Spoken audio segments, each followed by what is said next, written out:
ఓం నమో వెంకటేశాయ. ఓం నమ శివాయ. ఇప్పుడే అఖండ 2 రుద్రతాండవం చూసి వచ్చాను. నిజంగా ఈ సినిమా మార్వలెస్, అద్భుతం. మన హిందూ సనాతన ధర్మ పరిరక్షణ కోసం హిమాలయాలలో యోగులు ఎలా పరితపిస్తారు, బోయపాటి గారు చాలా చక్కగా ఆవిష్కరించారు. బాలకృష్ణ గారు నటనలో చాలా పీక్స్కి వెళ్ళిపోయారు.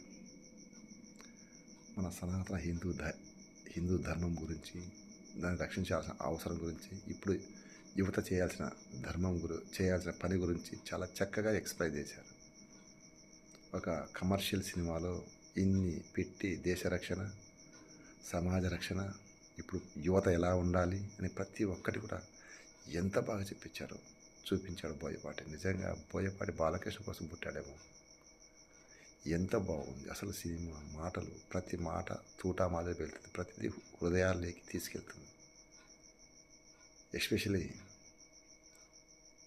అఖండ ఆగమనం చేసి ఇంటర్వెల్ ముందర ఉండే ఫైట్, అబ్బో, దాని గురించి ఎంత చెప్పుకున్నా తక్కువే. చాలా చాలా చాలా చాలా ఎక్స్ట్రాడినరీగా డిజైన్ చేసి తీసుకొచ్చారు.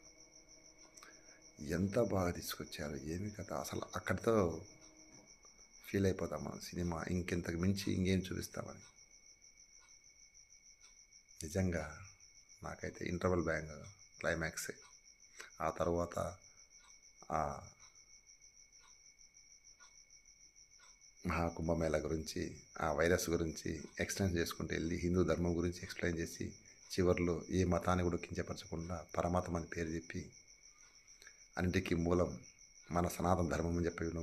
అలాగే ఆది పినిశెట్టి చేసిన క్రౌర్యం చాలా బాగుంది. ఆయన చంపడంలో ఆంజనేయ స్వామి గద తీసుకొని ఆంజనేయ స్వామిని ఆవాహన చేసుకొని భూత పిశాచాలని చంపడం, అబ్బో, నిజంగా ఆంజనేయ స్వామిని అట్లా చూపించడం బాలకృష్ణలో. అసలు శివయ్య ఎస్పెషల్లీ ఇంకోటి చాలా ఎందుకు బాగుంది అనుకుంటా అంటే, అమ్మ చనిపోతే అమ్మను ఈయన హిమాలయాల్లో ఉండడం, అమ్మ ఇక్కడ ఉండడం, అమ్మ చివరి కోరిక అఖండ వచ్చి దహన సంస్కారం చేయడం.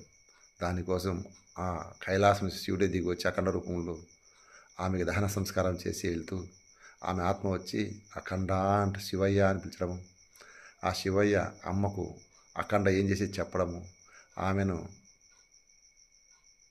జీవన్ముక్తి కల్పించి ముక్తిని తనలోకి తీసుకోవడము. అబ్బో, అసలు ఆ పాట అది నిజంగా